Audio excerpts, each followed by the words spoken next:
River Road, you got me running way back home. River Road, you got me running all night long. You got me singing some canal boat song. River Road, you got me running all night long. Hello, everybody, and welcome to another episode of Niner Nuts. I'm Dan here along with James. James, say hello. What's up, Niner Nation? And we're here again for another Victory Monday. As you see in my name, we are now 9-0 against the LA Rams in our last 9 meetings, minus that one game that isn't regular season, so I don't care right now. Yeah, we're going to pretend that game didn't happen. But anyway, the regular season, Kyle Shanahan in the last 9 meetings is 9-0 against Sean McVay. They just, I don't know. We have their number. We have their number in the regular season. And even in that conference championship, we only lost by 3. So, I mean, we either blow them out or we win, or in that one case, lost by less than a score. So they're always really thrilling games. And this one was a really thrilling game for me. I was texting you very enthusiastically a lot. I apologize for blowing up your phone, James. No, it's no problem. I was watching the game at the same time, and you're texting me, and we're texting back and forth, and we're just talking about the game. And like, were you just reacting to me being like 2 to 3 minutes behind because I sync it up with the radio broadcast?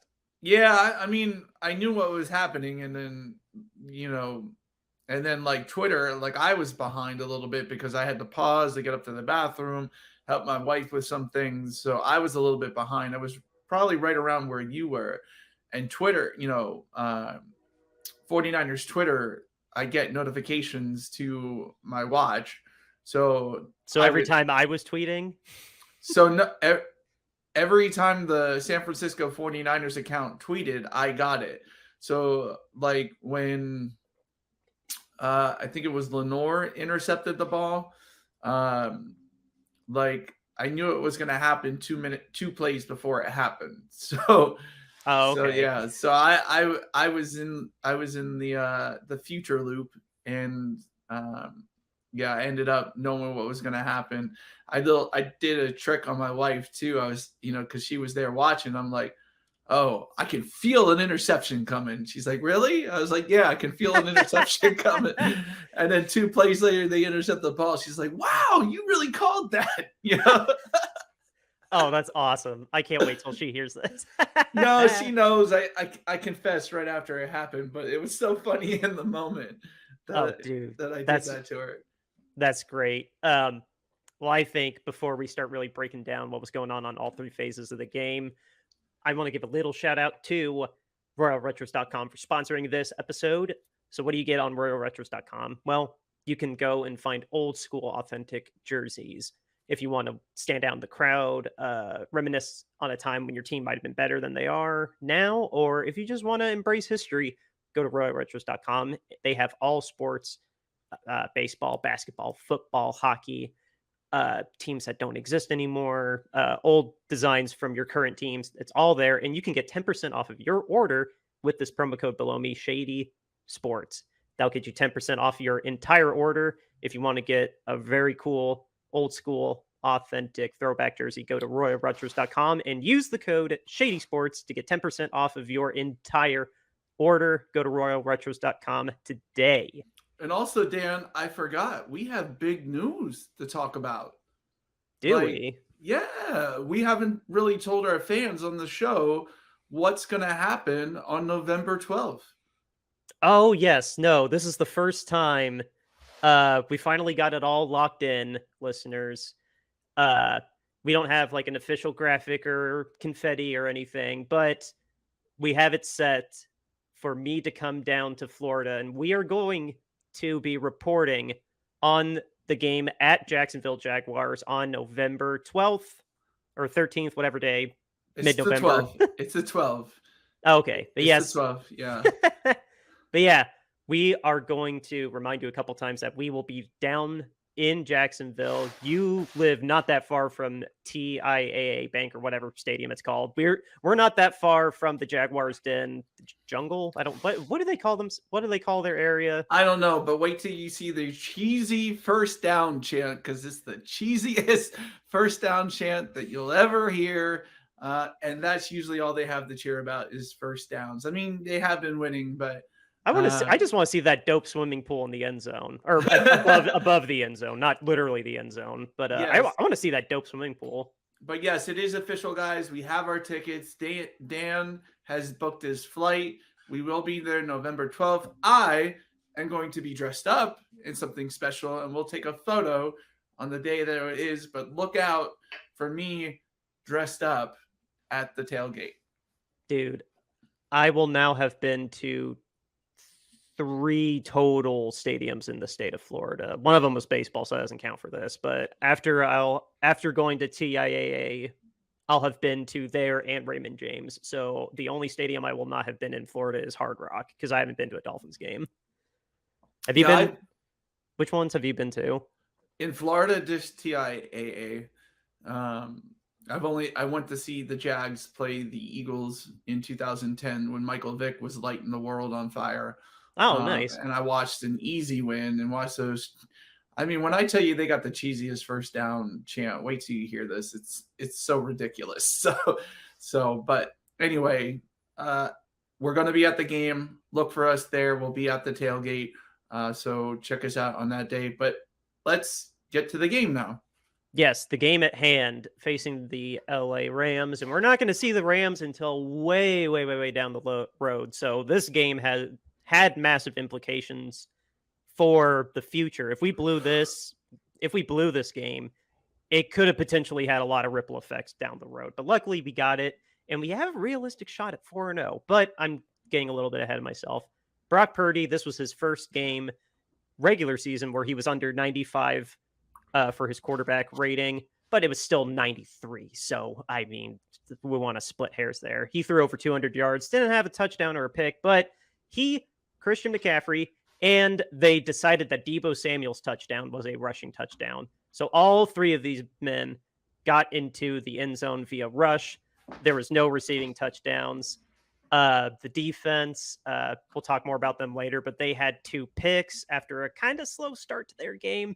And then Jake Moody's still perfect, and he's kicked from all lengths except I think between 30 and 39 yards. I think he's kicked everything else though. But let's focus on the offense first. Now that I've gotten all the nerdy stats stuff out of the way, I mean, how did you think the team looked offensively? I mean, I like the way they looked offensively. Basically just spreading the ball around a little bit. We got Kittle involved. We got Deebo involved. Christian McCaffrey involved. Ayuk got hurt, but he was still involved.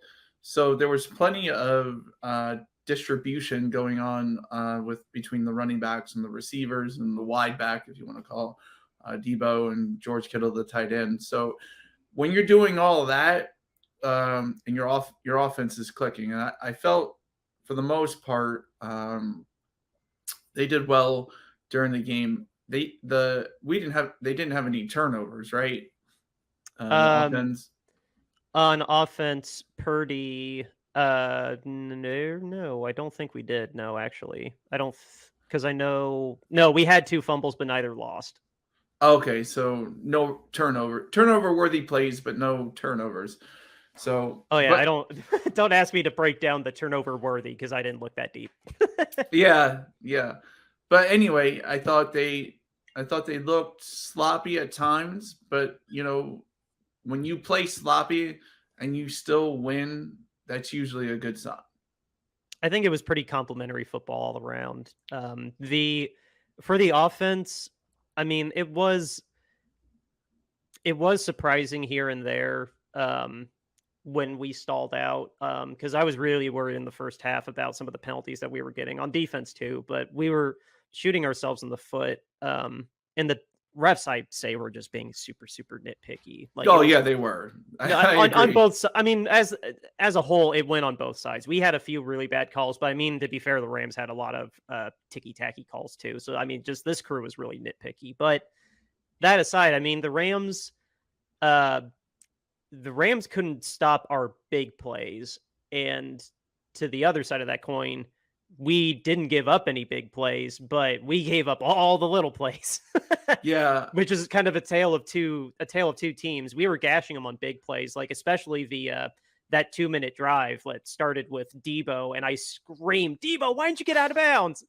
But then Christian had a huge gain, and then Jennings had a huge gain, and then the PI on Debo that was, you can't convince me that wasn't going to be a touchdown if there wasn't pass interference.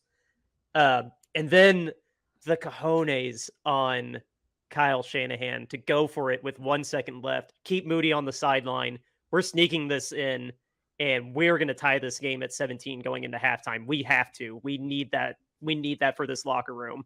Aggressive Kyle. And we did it, man. Dude, you gotta love it. Like when Kyle's aggressive, like that was awesome. The only thing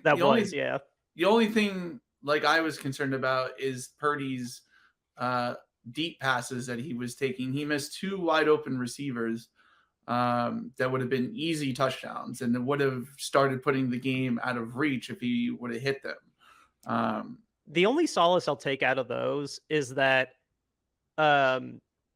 they were, it wasn't accuracy in the sense that they like sailed and like really whiffed in terms of like where he was looking. They were, in my opinion, they were just a little too strong, just a little too high. Like there was just a little bit of fine tuning to me. So, I mean, in terms of, if you want to positively spin it, yeah, he's not lacking strength in his surgically repaired elbow. I mean, we can confirm that that he's got the strength in his elbow. He just needs to work on that touch a little bit. He didn't have an entire offseason to actually work and get that technique down because he was rehabbing his UCL. So I'm willing to say he'll develop that over time at this point.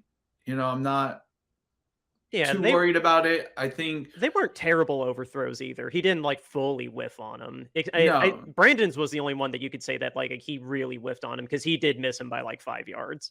Yeah, so I would say, you know, maybe over the next couple of weeks coming, he's probably going to be practicing on that. We should hopefully see improvement by the end of the season, and that's all you really can ask for. You know, it's still the second game of the season. Purdy barely played in the preseason. Purdy didn't have a full offseason, so he's going to miss some throws like that. So I'm not too worried about it, but, you know, it's something that we'll have to monitor as the weeks go on and on if he continues to do this and doesn't improve on this, because then it could be a little concerning. If he can still kill it in the short and the intermediate game, which up to this point – I feel free, listeners, to call me out on it. I believe he is the most accurate intermediate and short throwing quarterback in the league. I don't have the exact statistics in front of me. I am borrowing that from David Lombardi. But as long as he can still nail the intermediate and short throws, I mean, that's really his bread and butter, because it's not that often that we see from last year to now. Purdy really isn't being asked to throw the deep passes that far. From what Kyle said, that those throws were unscheduled. He didn't think Purdy was going to actually take any of those throws, and now it shows that maybe like we need to work on that, because he's probably going to be in a situation like that where he needs to take a shot. Yeah, I mean, that's crazy that Kyle hasn't worked on that. Like, that's weird. Like I said, that he said those plays were not designed for them to be the first read, and he went to them for whichever reason. It's different for each one of them, but no, the deep shot very rarely is the first read. They're usually emergencies when he throws deep, unless coverage is broken. Like when he, I can't remember. I think it was the Bucks game when both Ray and George were wide open because of busted coverage, and he just heaved that Hail Mary down the middle of the field. Yeah, I remember that throw. So I mean, so yeah, it may be due to the fact that he didn't have this whole offseason to work. So he may be able to make those throws by the end of the season. So right now it's the second week of the season. I'm not entirely concerned. But if we start to see this trend going on in week 9, week 10, then it would be cause for concern. I'm only concerned on offense with the health of Brandon Ayuk. He still played and was but he was clearly in pain. Like, he was playing good soldier. He was going through it. It wasn't bad enough that we had to tell him to stay out. And I think he still had like one or two catches after his injury, but he was clearly in pain and they were taking him Yeah. out a lot. So I wouldn't be surprised if he didn't practice at all this week since we have a short turnaround for the Giants. I don't know. We need to really keep an eye out though if he's actually going to play against the Giants or if they're going to play it safe, let him skip this one and then get basically 10 days of rest between now and the Cardinals game. Yeah. And with the short week coming up, he's probably not going to play, but I haven't seen any type of report on whether he's going to play on Thursday or not. They don't really need him against the Giants because the Giants.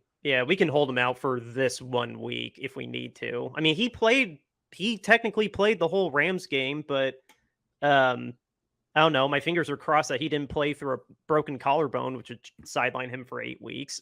So hopefully that's not the case. Yeah. I mean, so I hope it's not season ending. Just that's the hope, that it's not something season ending and he can. Oh, he didn't. He didn't. I doubt he tore his rotator cuff. Like, yeah. I don't know. Alshon Jeffrey played the entire 2017 season with a torn rotator cuff. Kittle has had a rotator cuff thing, like that strap that he has on his arm every single week. He's got some rotator thing that he's just been dealing with his whole career. Like, right. But no, honestly, outside of that, I don't really have other notes for the offense other than Christian McCaffrey is still a freaking beast and he deserves an offensive game ball. Yeah. Just, dude, some of those runs, like, I mean, I'm gonna break my wooden table in half, knocking on wood that he stays healthy, but we're not even letting JP or Elijah Mitchell on the field. Christian's running it. Maybe Purdy's going to scramble once or twice, and then maybe Debo's going to carry it 3 times. But Debo is really the number 2 to Christian's number 1, the way that we've been scheming it so far, because just Christian looks like he can handle this workload. We've let him carry at least 20 times 2 weeks in a row. Kyle sure doesn't seem worried about his health. Yeah, and the run game's going to help Brock Purdy in this offense a little bit more. But we know Kyle wants to open it up. If Purdy gets used to making those deep throws, then Kyle's probably going to open up the playbook for him. That's what we really hope. What we want to see is Matt Ryan, MVP Matt Ryan in Brock Purdy, and yeah, that's what we need. And can Brock Purdy be MVP Matt Ryan? Maybe. If you consider, Matt Ryan's career and how efficient he was without Kyle Shanahan, and then with Kyle Shanahan, he has an MVP season. So just imagine if Purdy makes that leap into Matt Ryan MVP stats. Well, I noted it while we were texting. His pocket presence and his awareness inside the pocket is, I've seen very, very few quarterbacks with the confidence and the poise that he has in the pocket, especially for how young he is. That's definitely going to be in his favor. Kyle's not asking him to make these incredibly dangerous throws. He's trying to scheme all these intermediate routes, so he just dumps a nice short pass. As long as he keeps it right between the ears and he continues to limit his picks, which so far it's 0. Mm-hmm. As long as the line can keep him upright, I think he'll be fine. Which, by the way, Aaron Donald, didn't hear his name called out at all. His stat line was like straight 0. I think he had 1 hurry and that was it. We completely annihilated Aaron Donald from the game again, which is just beautiful. So we didn't have the same problem that we had with TJ Watt. But I think it's a good segue to go into the defense. Yeah, I think we both have some thoughts on the defense. The defense definitely, to me, was playing way too soft in the first half. I want to remind you, because I have it, or I can pull it up right here. We got torched to put it lightly, by Tutu Atwell and Paka Nakua. I believe that's how you pronounce Paka Nakua. Oh my God. Between the two of them, it was 22 catches for over 210 yards. We didn't surrender a touchdown to them, but 22 receptions, 15 of them from Nakua. Nakua almost hit 150 receiving yards. Tutu Atwell had 77. We were letting Stafford hit dink and dunk all game until probably like halfway into the third quarter when the Rams finally started to fall apart. But yeah, 15 catches or 14 catches, dude. Oh Nakua, yeah, I mean they if were someone not. deserves a game ball on the Rams side, still it's Nakua. They got a hidden gem of a Pro Bowler on their roster with Well, them. they seem very good at finding these receivers in later rounds. Cooper Kupp was a third round pick. Oh yeah, Kupp didn't even play this game. Yeah. So, and this kid, Nakua, I was just like, who is this kid? Where is he from? He was a 5th round draft pick this year, I think. And the dude is the first player in NFL history to have 10 plus catches and over 100 plus yards in his first 2 games. Like, credit to the Rams for finding this. This is whoever does their wide receiver evaluations in the scouting combine really knows how to pick them, because this is the second pick that they've gotten with a later round pick and gotten this type of production out of them. So and they were picking on everybody. Our secondary we weren't giving up anything big, but that didn't matter because they just kept 5 yards, 7 yards, 5 yards, 7. Like, they didn't have to go deep because we were playing them so soft and trying so hard to just hit them with the 4 on our line. But there's no defensive line that's fast enough to hit the quarterback in a second and a half, which is all Stafford needed to hit basically all of these passes. It was insane. But luckily, Wilkes finally started to get aggressive in the second half. He started blitzing a hell of a lot more, kind of more of the Wilkes that we're used to. And then Fred Warner got home. Ward almost got home. I was a little upset that he didn't finish that tackle, but then we started finally getting that disruption that we wanted. Demo got a pick. Oliver had great situational awareness when he got his pick. It was a whiff on the receiver. The receiver let the ball go through his hands, but Oliver was right there.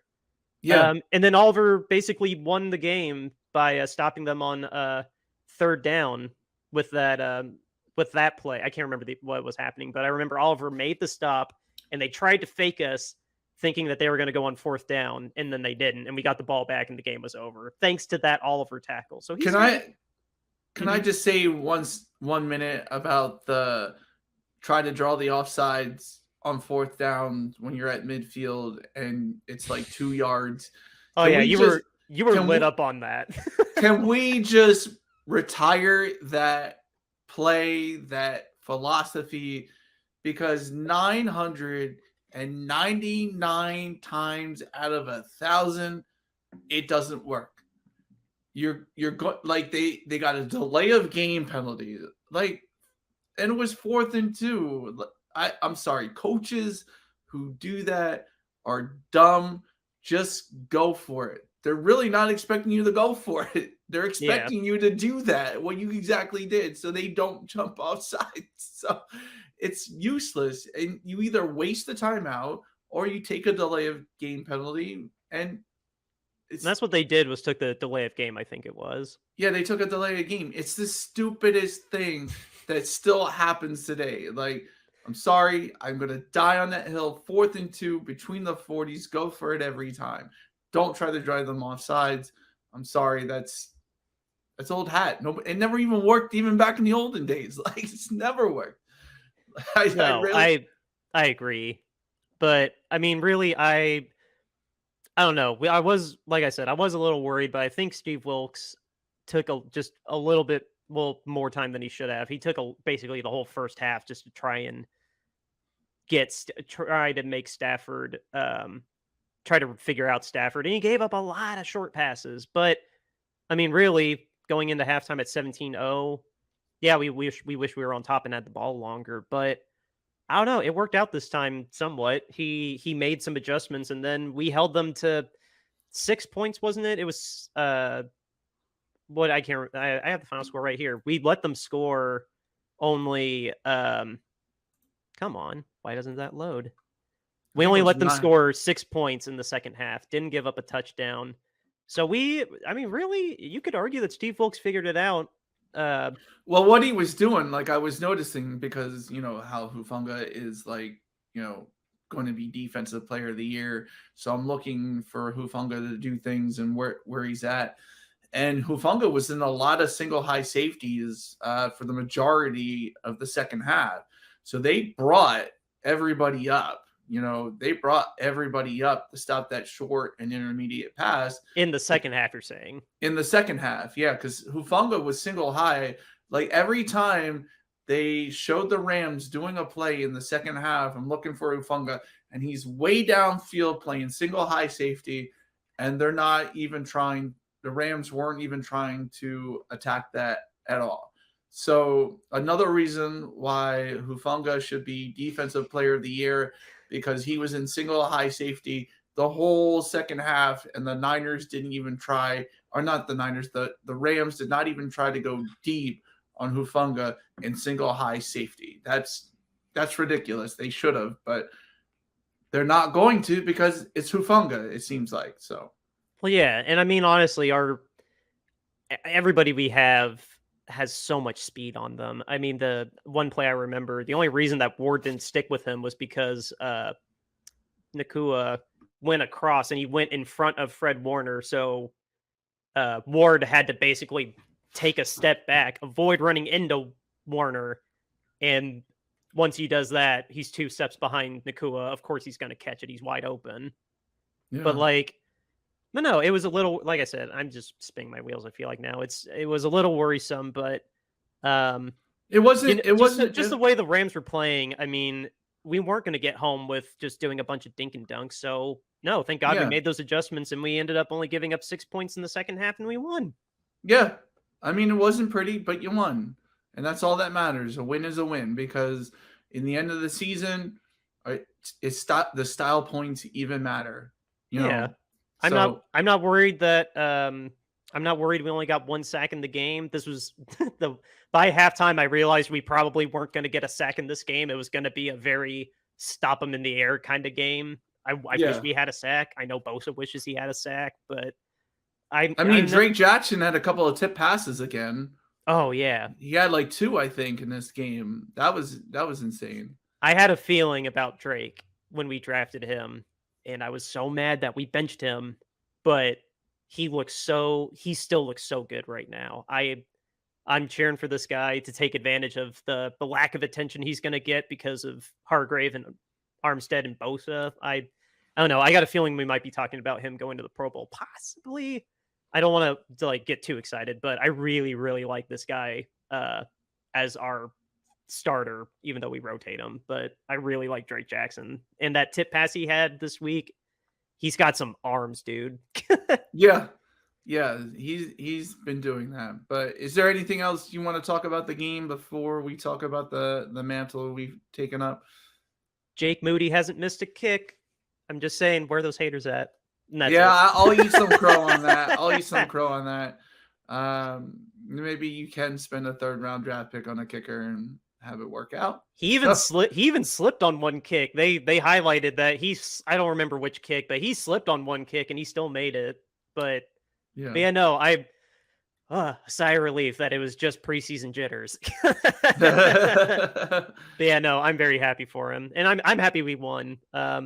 Not happy for the quick turnaround for Thursday, but I mean, I'm still excited. At least it's the Giants, and we're going to be at home. So, and then you're going to get 11 days for the next game. So before the Cardinals, I know it's going to be insane. I mean, so we might be 4-0. Might be, yeah. I could see it happening, but anyway, guys. Anyway, we're going long. Yeah. Anyway, guys. So, in case you haven't heard, we have another owner doing owner things, and that isn't a good look for the NFL.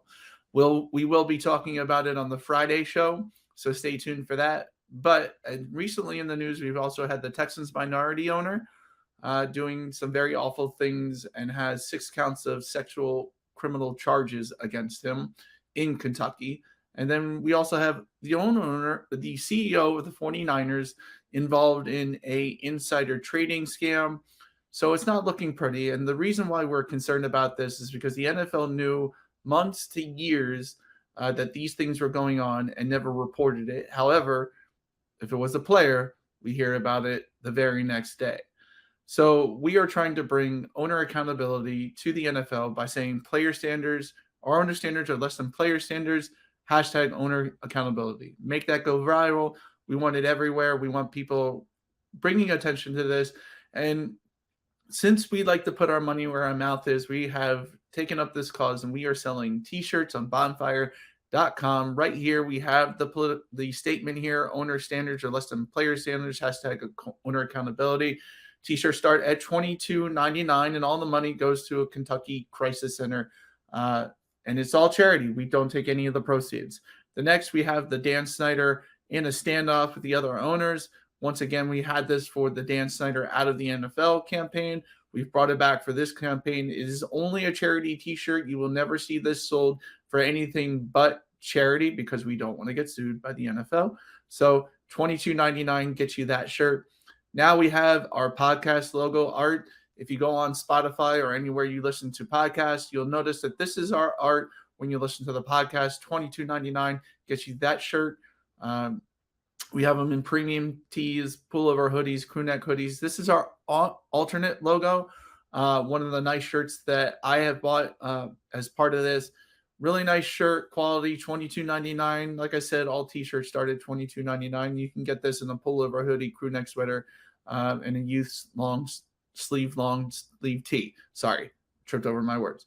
And we have the mascot, the official Niner Nuts mascot. How can you say no to a cute little peanut eating peanuts, rooting for the Niners? It's our Niner Nuts mascot, $22.99 for that t-shirt.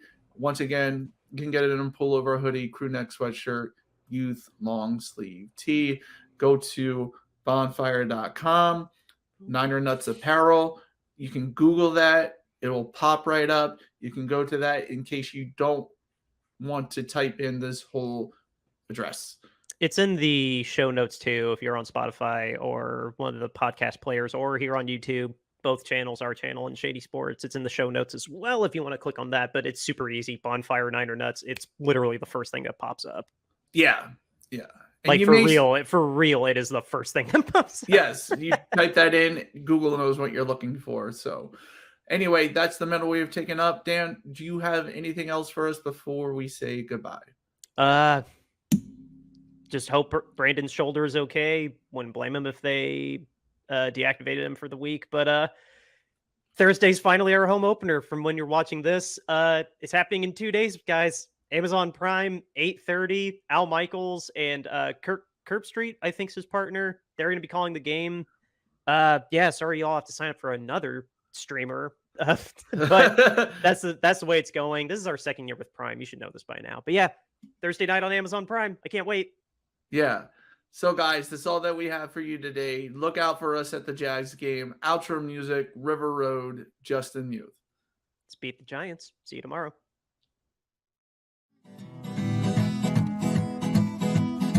River Road, you got me running way back home. River Road, you got me running all night long. You got me singing some canal boat song. River Road, you got me running all night long. River Road, where have all the women gone? Have they kissed her hand and waved you bye-bye? Have they thought about crossing your double yellow lines? River Road,